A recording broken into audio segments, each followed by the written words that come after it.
Assalamu alaikum wa rahmatullah wa barakatuh.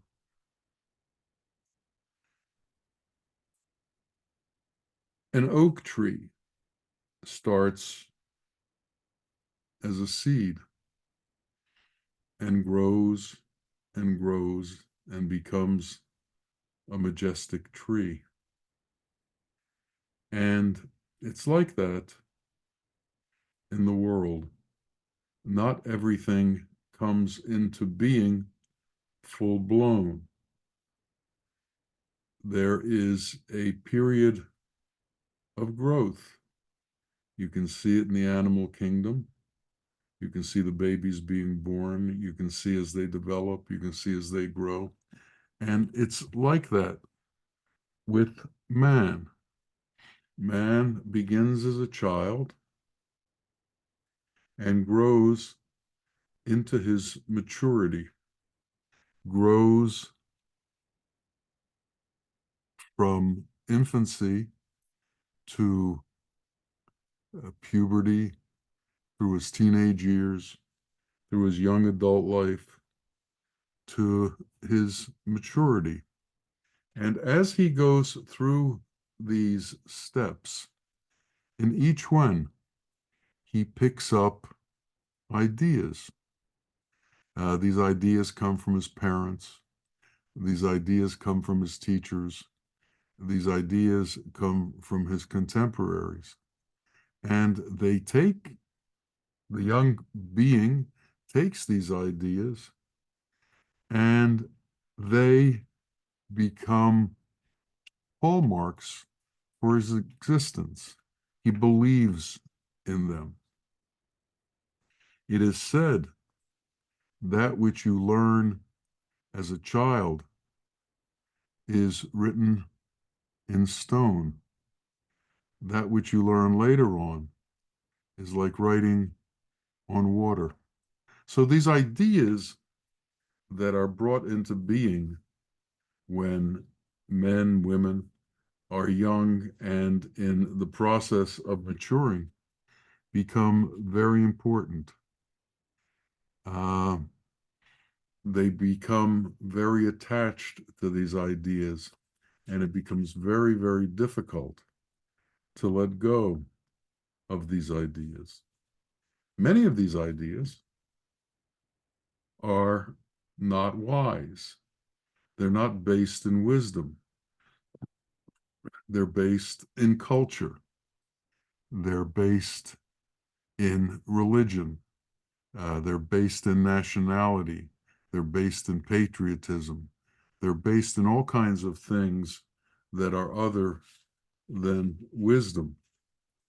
But even though man has all of these ideas that are outside of wisdom, there is an inherent wisdom within man that has been there since they were babies. So we should all be aware that wisdom is within us. It's always present within us. It's always been present within us. And it is waiting to come forth. When you go to unearth gems and you're digging for gems, when you find them, they're not bright. They're encrusted with all kinds of different layers of soot and dirt, and the gem is often dull on the outside. It needs to be cleaned and it needs to be shined. And when that happens, then the light that's within the gem is capable of coming out. Similarly, the effulgence of the wisdom within man has to be uncovered. The effulgence of the wisdom within man is covered by all of the glitters of the world and the belief in these glitters of the world. And this belief system as to the world, and what goes on to the world are occlusions to our wisdom. They hold our wisdom down. And somehow we have to be released from that uh, in order to understand truth. This, however, occurs while we are under the influence of the baby mind. The mind sees and the mind wants. The mind sees and the mind grabs. Form titillates the mind. Form entrances the mind. Form keeps the mind busy, and the mind doesn't have the capacity to move away from the glitters and move towards reality. At this stage of man's life, when he is fascinated by the world and fascinated by the glitters of the world, Maya, illusion, enshrouds him and keeps him covered. The power of Maya is very strong, and the power of Maya keeps the baby in place. The baby wants what it wants. It is attracted by all of the glitters. If the baby feels that something will make it feel good, it wants it and it goes after it. And if it doesn't think it will make him feel good, the baby pushes it away. The baby mind is like that. All of this time, while this is going on, we must remember that the innate wisdom that was given to man at birth is still there. However, it is still covered. It shines. However, the shine can't be seen because of all of the worldly attachments that keep it hidden. So man goes through this stage where his belief system is constantly on external things. And even though his belief system is based on external things, that inner wisdom does exist and it never goes away. So there is always the glimmer of the hope for man to revert to truth and move away from the world. But it's very difficult for the baby mind to do that. The baby mind is constantly entranced by what's going on. If the baby mind walks down the street and sees a juggler, the juggler traps it. It loves entertainment. It loves to see tricks. It loves to see the world manipulated. It loves to see form manipulated. And juggling is manipulating form. The ability to throw form around and catch it and deal with it is one of the things that the mind constantly does. As we go through our maturity, we go through different stages. We begin with the alphabet. As children, we're taught the alphabet, but the alphabet is not an end. The alphabet is a beginning. And we go from class to class, and in each class, we have different books, and in each class, we have different rules, and in each class, we have different ideas. And the mind takes on these ideas, believes in these ideas, and holds them dear and becomes attached to them. This situation goes on from step to step, and we keep changing ideas, but we seem to hold on to these ideas as if they are, in fact, our life. Then it comes to the point where you have to make a decision with your schooling. Um, you finish high school or you finish university, and you have to decide, where do you go from here? Do you go to graduate school? Do you become a doctor? Do you become an engineer? Do you become some sort of professional? Or do you stop and get a job? Education either goes on or stops. It's also at this stage that the spiritual aspirant has to decide if he's going to stay with the teacher that he has, or he's going to be looking for new teachers. And many aspirants run from teacher to teacher to teacher. If they don't like the path that they're on, they go look for another teacher and try to see what it is that he can do. We need, at this time in our existence, effort. Only ones who maintain their faith and maintain their effort can rise to the higher professions and or rise to the higher spiritual states. It takes effort to become a doctor. If you keep repeating the ABCs, you can't be a doctor. You have to keep yourself at the highest state of what you've learned. And a spiritual aspirant has to do the same thing. He has to maintain whatever transcendent level he's reached, and he can't backslide.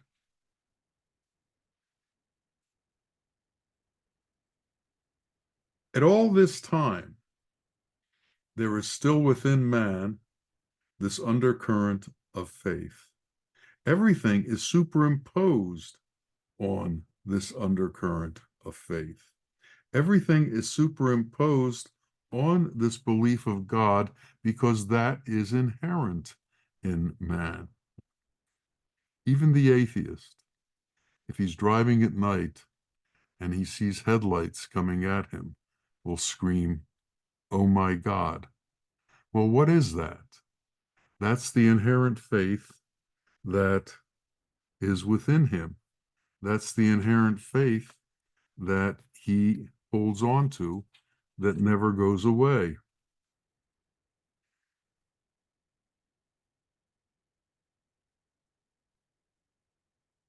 The doctor is constantly taught new techniques, new medicines, and how to apply them. The spiritual aspirant, on the other hand, is constantly taught to cut away that which he's attached to in the world. So in worldly knowledge, there's addition. In spiritual knowledge, there's subtraction. In worldly knowledge, you need to grow and grow and grow in knowledge. In spiritual understandings, you need to be released from your worldly knowledge, from your worldly attachments, and revert to that which is innate within you, that which you came with. You came pure.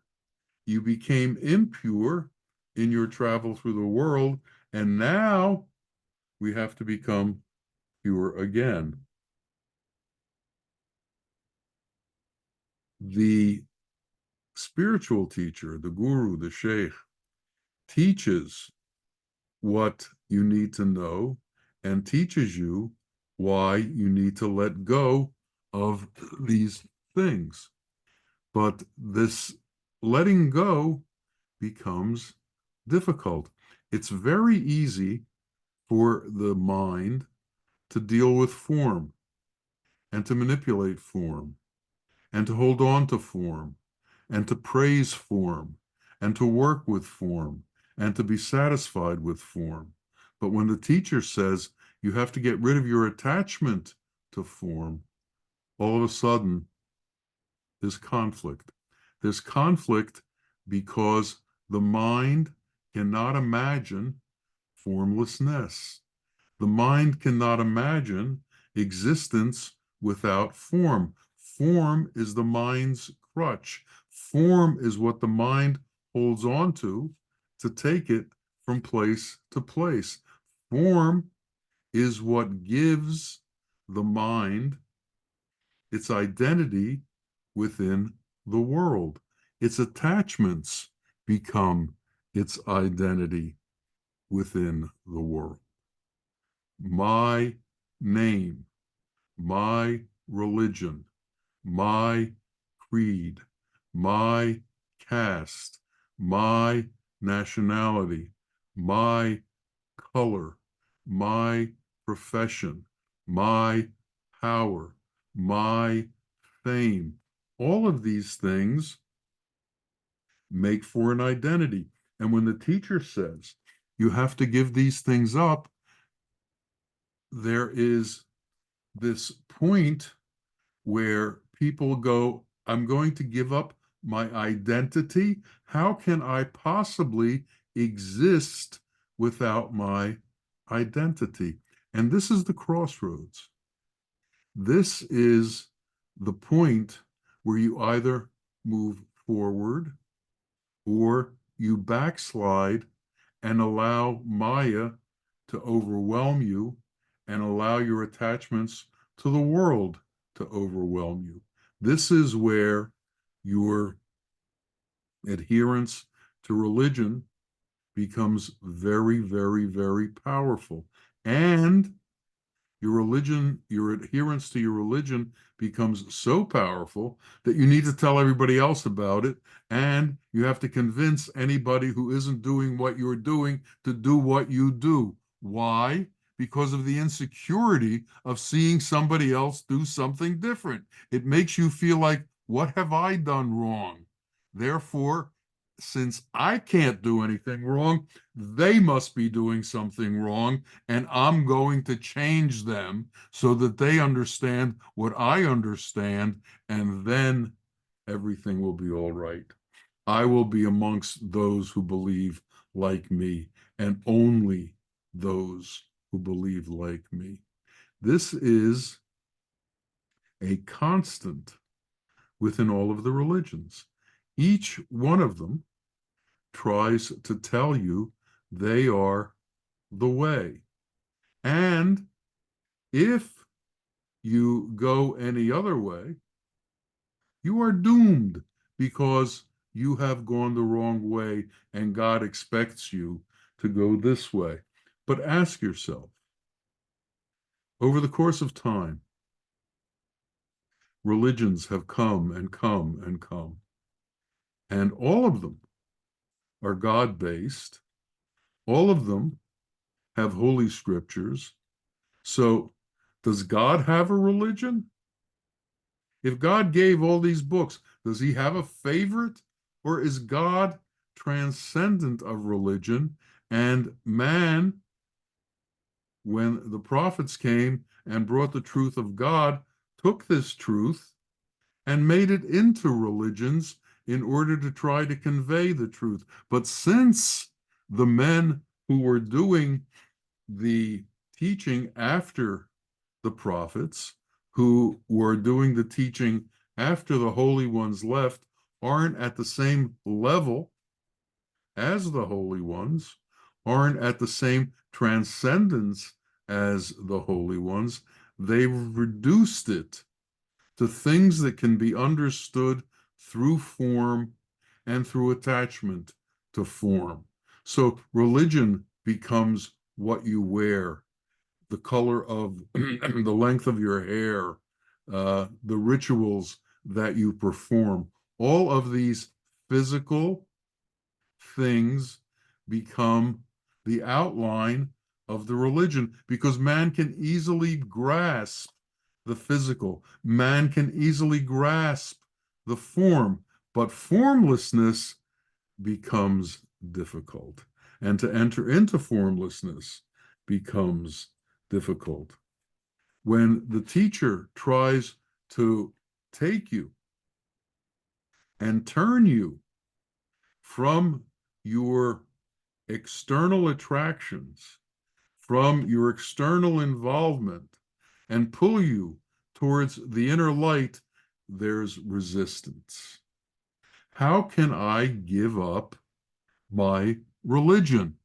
How can I give up my caste? How can I give up my ideas of God? How can I give up all of these things that I've learned since childhood as truth from my parents and from my culture?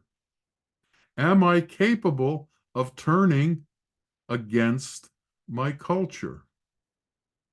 Now, turning away from culture is an incredibly important part of being able to enter the open space where reality exists.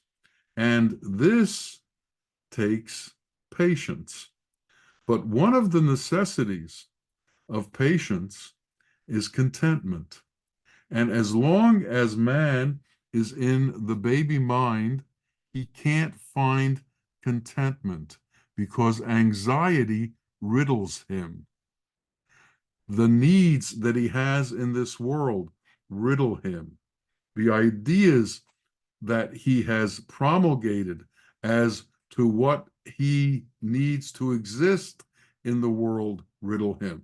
So he is constantly worried about form. He's worried about money. He's worried about possessions. He's worried about status. He's worried about his interaction with his employers. He's worried about all of these things in the world. Well, when all of these worries occur, you can't be content. So, in order to be patient, you have to be content. You can't wait in anxiety and be at peace. You can't move in anxiety and be at peace. So we have to rid ourselves of anxiety. We have to rid ourselves of stress. We have to rid ourselves of worry. The best definition of worry I ever heard was feeling future pain now. And the question is, how do you know what the future is going to hold? You can't do that. But worrying assumes that you know things aren't going to turn out well. Well, this shows a lack of faith in God. It shows a lack of faith in the fact that God is on your side and is trying to help you to come to a good point in your existence. So we need to do away with all of the thinking that is negative about the future, all of the thinking that is negative about the present, all of the thinking that is negative in general. And we have to introduce positive thinking into our being. As we introduce positive thinking into our being, contentment can happen, peace can happen, and patience can happen. These are intertwined. Patience, contentment, and peace are like a braid. You need all of them to have one of them. And they all come together when we begin to realize that all of the things that we are worried about are insignificant compared to the truth of our Lord. All of these things are insignificant compared to the majesty and the effulgence of the Holy One. And in understanding the Holy One, all of these other things become dust and they disappear. God, in his mercy towards man, has made man capable of understanding God's qualities and incorporating those qualities into his being. So God is merciful. Man is capable of being merciful. God is just. Man is capable of being just. God is content. Man is capable of being content. God is peaceful. Man is capable of being peaceful. God is patient. Man is capable of being patient. But to do this, we have to detach ourselves from all of the ideas that we have gathered since we were children that we hold as sacred and that we hold as important and that we hold as non-violative, that we hold in some sort of way that we consider them more important than everything else in existence. But in truth, what's the most important thing in existence is our relationship to God. And how many people phrase their existence in terms of their relationship with God? How many people phrase their existence in terms of their relationship to God's qualities and how they have incorporated God's qualities into their being and into their essence? The truth is that not many has. And as the teacher tries to pull you away from your attachments, your mind screeches that that's all there is. There is nothing else. And the teacher tells you that where you think there's nothing else is effulgence. Where you think there's nothing else is truth. Where you think there's nothing else is the eternal light that is your eternal life. A flower's fragrance is only known when the flower opens up. And the teacher is trying to open up the flower in your heart. He's trying to get the earth, air, fire, water, and ether, the elements, to open up. He's trying to get Maya to open up so that they dissipate from you and the truth of you becomes known and becomes seen. And while this is going on, man struggles and says, I can't give up earth. I can't give up the elements. I can't give up these things I've lived with all my life. They're my world. They're all I know. How can I move forward into what I don't know? And this point is the point of no return. Either you're going to stay with what you know, or you're going to accept and step into the unknown. There's a book called The Conference of the Birds, which is a long poem about transcendence and the movement from this world into the next. And I recommend that you all get it and read it. And it's the Penguin edition in the Dick Davis translation.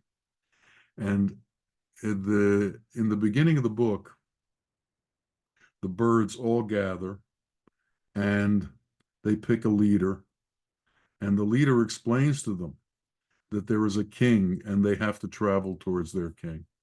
And in the first third of the book, there are all of these birds who come forward and give their excuse as to why they can't go.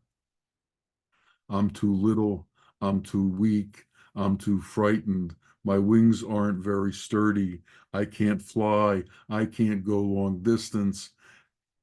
Excuse after excuse after excuse as to why they can't go. Finally, he's able to gather 30 birds and they go on this journey. We men have all of these excuses as to why we can't go. And what these excuses do is they maintain our status quo. They maintain our baby mind in the place that it is, and we stop our journey. We have to stop with the excuses, and we have to take on the fact that the only escape from this dunya, from this dung heap, from this world, is to leave the attachments to the world. So we have to learn to love God more than we love the world. We have to learn to love mercy more than we love having things. We have to learn to give more than we love taking. We have to learn to love that which is transcendent as opposed to that which is of the form. We have to give up the form for the formless. And it's very, very difficult to do this because we have no experience with formlessness. And that's why we need to pray.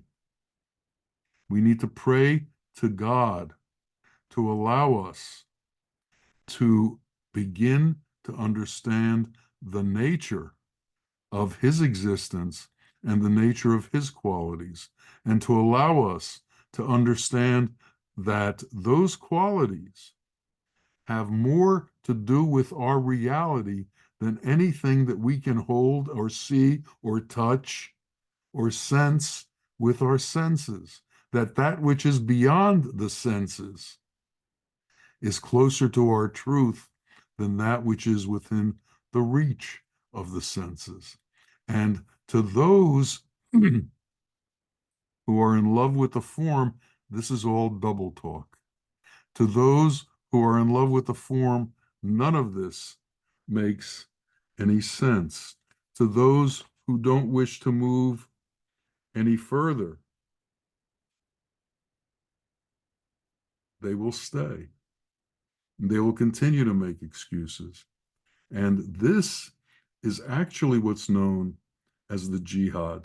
This is the holy war within us, the war between form and divinity, the war between that which we can possess and that which is truth, which can't be possessed, which just is, and what it is that we may have to become.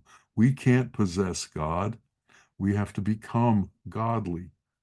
We can't possess transcendent qualities. We have to become transcendent qualities. We can't know transcendent qualities. We have to become transcendent qualities. So there has to be some alteration. There has to be some change. We have to become different than we are now. We have to give up our worldly way and take on the divine way. And to take on the divine way means that we have to maintain ourselves at the highest transcendent level that we have ever reached and continue to move on from there. We can't backslide. We can't return to what we once knew.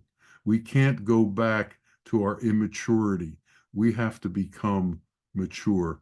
Age alone is not a sign of maturity. Maturity is understanding the difference between the world and God, understanding the difference between worldly values and godly values. The Sheikh wants to take you to the ultimate step. When the man or woman gets ready for marriage, in the old cultures, they used to arrange marriages. And the children had to trust the opinion of the parents as to the marriage. If they didn't trust it, they wouldn't do it. And then they would go on floundering from one to another, trying to find somebody.